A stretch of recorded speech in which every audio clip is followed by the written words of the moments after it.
ने पूछा कि क्रिप्टो करेंसी में ट्रेड करना हराम है कि हलाल है। इसके अंदर उलमा का इख्तिलाफ है, इसमें उलमा का इख्तिलाफ है, लेकिन अक्सर उलमा कहते हैं एहतियातन इसमें नहीं डील करे तो अच्छा है। क्रिप्टो करेंसी चाहे बिटकॉइन हो, तो अक्सर उलमा कहते हैं कि कोई उलमा ने ये नहीं कहा कि हराम है, लेकिन क्योंकि इख्तिलाफ है और हमें पता नहीं एक्चुअली कितना ये करेक्ट है, इसीलिए उलमा कहते हैं कि एहतियात लीजिए। अगर इसके अंदर इन्वॉल्व होने से परहेज करेंगे तो सही है। जो मलेशिया भी एक मुल्क है जिसमें काफ़ी एडवांसमेंट है, तो शेख दाऊद बकर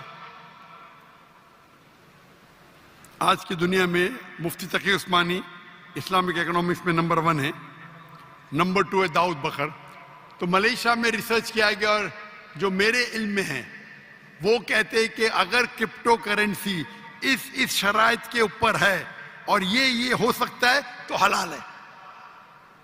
ये शेख दाऊद बकर ने फतवा दिया, बाकी लोग का इख्तिलाफ है। लास्ट जब मैंने बात की थी मुफ्ती तकी उस्मानी से, जब वो मलेशिया आए थे तकरीबन 1.5 या 2 साल पहले, तो उनने भी ये कहा था कि अभी मुझे पता नहीं क्योंकि तहकीक हो रही है तो फतवे चेंज हो सकते। जी सर। तो उन्होंने मुझसे कहा था कि अभी तक इस पे एडवांसमेंट नहीं होता तो परहेज करना बेहतर है। और अक्सर उलमा ये कहते हैं, जो मेरे इल्म में है, शेख दाऊद बकर जो मलेशिया के हैं, उन्होंने चंद साल पहले कहा था कि कुछ शराइत जो शरिया के पूरे होते हैं तो ये हलाल हो सकता है, लेकिन अक्सर उलमा कहते हैं कि ये डाउट है, इससे परहेज करे तो बेटर है। Hope the answers the question. Thank you sir.